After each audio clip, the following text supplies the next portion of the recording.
मकर संक्रांति को साल के पहले बड़े पर्व के रूप में देखा जाता है।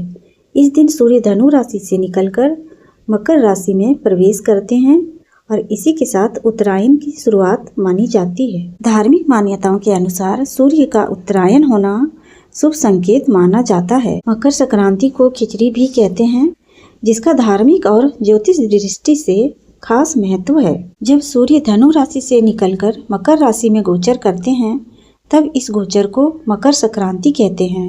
साल 2026 में एक बेहद दुर्लभ संयोग देखने को मिल रहा है। दरअसल इस बार 14 जनवरी को मकर संक्रांति के साथ साथ षठतिला एकादशी भी पड़ रही है।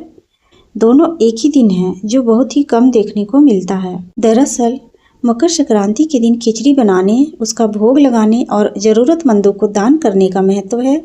ऐसे में आमतौर पर लोग मकर संक्रांति पर सुख समृद्धि बढ़ाने और पुण्य पाने के लिए चावल और दाल से बनी खिचड़ी का दान करते हैं। लेकिन इस बार एकादशी का व्रत करने वाले श्रद्धालुओं के लिए थोड़ी उलझन की स्थिति बनी हुई है। दरअसल एकादशी के दिन चावल या चावल से बनी चीजें जैसे खिचड़ी खाना या दान करना वर्जित माना जाता है। ऐसे में एकादशी का व्रत रखने वाले भक्त खिचड़ी का दान करें या नहीं, और आखिर दान करें तो किस चीज़ों का दान करें। मकर संक्रांति पर गरीबों और ज़रूरतमंदों को खिचड़ी दान करने की परंपरा बहुत पहले से चली आ रही है और ये बहुत शुभ मानी जाती है।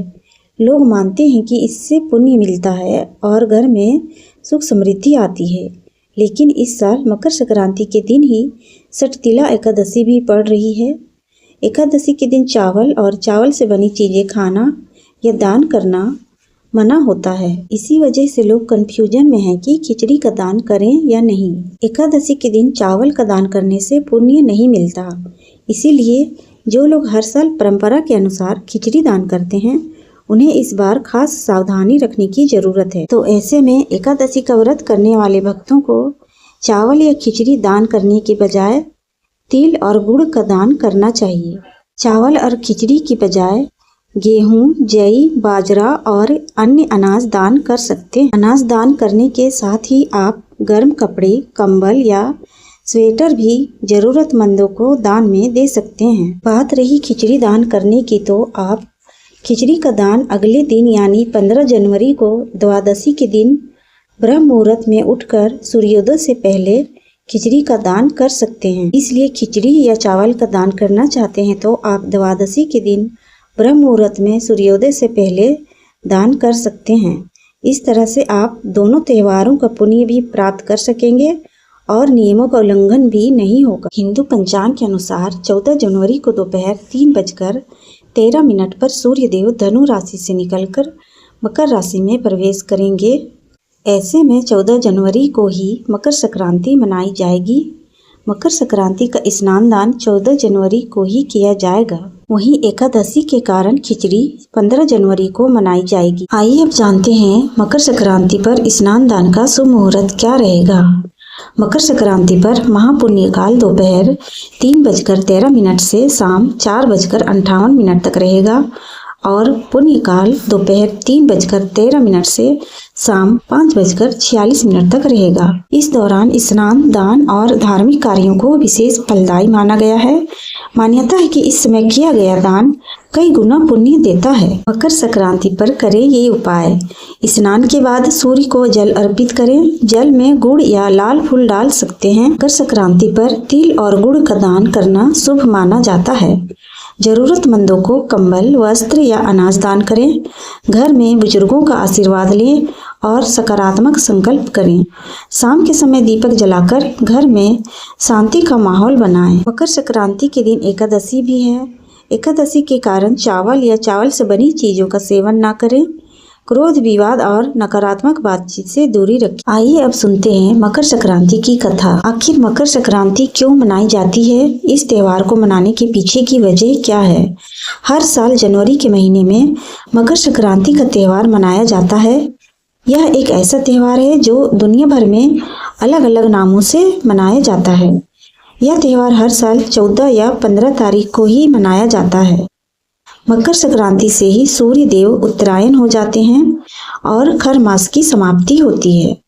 मकर संक्रांति का त्यौहार पोंगल, बिहू, उत्तरायण और खिचड़ी के नाम से भी जाना जाता है। तो आइए सुनते हैं मकर संक्रांति की ये पौराणिक कथा। एक समय जब पृथ्वी लोक पर बब्रुवाहन नामक एक राजा हुआ करता था, उसके राज्य में किसी चीज की कमी नहीं थी।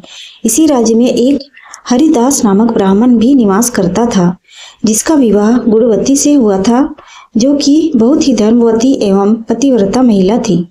गुणवती ने अपना पूरा जीवन सभी देवी देवताओं की उपासना में लगा दिया और वह सभी प्रकार के व्रत करती थी और दान धर्म भी किया करती थी। इसके अलावा अतिथि सेवा को वह अपना धर्म मानती थी। ऐसे ही ईश्वर की उपासना करते हुए वह वृद्ध हो गई। जब उसकी मृत्यु हुई तो धर्मराज के दूत उसे अपने साथ धर्मराजपुर ले गए। यमलोक में एक सुंदर सिंहासन पर यम धर्मराज विराजमान थे और उनके पास ही चित्रगुप्त भी बैठे थे। चित्रगुप्त जब धर्मराज को प्राणियों का लेखा जोखा सुना रहे थे, तभी यमदूत गुणवती को लेकर पहुंचे।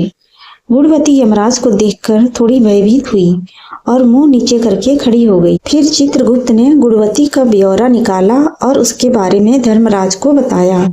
धर्मराज ने गुणवती का पूरा ब्यौरा देखा और वे प्रसन्न हुए, लेकिन फिर भी उनके मुख पर थोड़ी सी उदासी भी छाई हुई थी। यह देखकर गुणवती ने पूछा, हे प्रभु, मैंने तो अपने जीवन काल में सारे सत्कर्म ही किए, फिर भी आपके मुख पर उदासी छाई है, इसका कारण क्या है? प्रभु, मुझसे क्या भूल हुई? धर्मराज ने कहा, हे देवी, तुमने सभी देवी देवताओं के व्रत किए हैं, उपासना की है, लेकिन कभी भी तुमने मेरे नाम से कुछ पूजा या पाठ या दान नहीं किया। धर्मराज की बात सुनते ही गुणवती क्षमा याचना करने लगी और कहने लगी कि प्रभु, मुझे आपकी उपासना के बारे में कुछ पता नहीं है। कृपा करके मुझे ऐसा उपाय बताइए प्रभु, जिससे सभी मनुष्य आपकी कृपा के पात्र बन सके। मैं आपके मुख से आपकी भक्ति का मार्ग सुनना चाहती हूँ और मेरी कामना है कि मृत्यु लोक पर वापस जाकर मैं आपकी भक्ति करूं और सभी लोगों को इस बारे में बताऊं। धर्मराज ने बताया, जिस दिन सूर्य देव उत्तरायण में प्रवेश करते हैं, यानी मकर संक्रांति के दिन मेरी पूजा शुरू करनी चाहिए और उस दिन से लेकर पूरे 1 साल तक मेरी पूजा करते हुए ये कथा सुननी चाहिए। साथ ही मेरी पूजा करने वाले व्यक्ति को इन 10 नियमों का पालन अवश्य करना चाहिए। पहला नियम, धीरज रखना यानी संतुष्ट रहना। दूसरा, अपने मन को वश में रखना और सभी को क्षमा करना। तीसरा, किसी प्रकार का दुष्कर्म नहीं करना। चौथा, मानसिक और शारीरिक शुद्धि का ध्यान रखना। पांचवा, अपनी इंद्रियों को वश में रखना। छठवां, बुरे विचारों को अपने मन में ना लाना। सातवां, पूजा पाठ और दान पुण्य करना। आठवां, व्रत करना और व्रत की कहानी सुनना। 9वां, सच बोलना और सभी से अच्छा व सच्चा व्यवहार करना।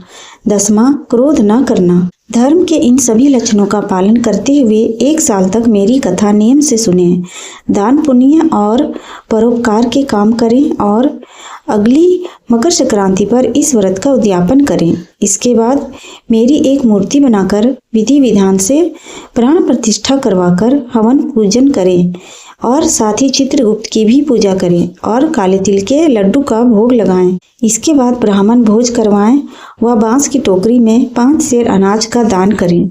साथ ही किसी जरूरतमंद को गद्दा, तकिया, कंबल, वस्त्र आदि का दान करें। संभव हो तो गौ दान करें। धर्मराज से व्रत की पूरी कथा सुनकर गुणवती ने पुनः धर्मराज से प्रार्थना की, हे प्रभु, मुझे फिर से मृत्यु लोक में जाने दीजिए, जिससे मैं आपका व्रत कर सकूं और साथ ही इस व्रत का प्रचार भी लोगों में कर सकूं। इस पर यमराज ने गुणवती को धरती लोक पर फिर से जाने दिया। धरती पर वापस आकर गुणवती ने धर्मराज द्वारा बताए गए व्रत के बारे में अपने पतिदेव को बताया। मकर संक्रांति आते ही गुणवती और उसके पति ने ये व्रत शुरू कर दिया। इसी व्रत के प्रभाव से उन पर धर्मराज की कृपा हुई और उन्हें मोक्ष की प्राप्ति हुई। मकर संक्रांति का एक गहरा संबंध महाभारत काल के भीष्म पितामह से भी माना जाता है। भीष्म पितामह को अपनी इच्छा के अनुसार मृत्यु का वरदान प्राप्त था। जब वे बाणों की सैया पर लेटे थे, तब सूर्य इसलिए भीष्म पितामह ने अपने प्राण त्यागने के लिए सूर्य के उत्तरायण होने का इंतजार किया।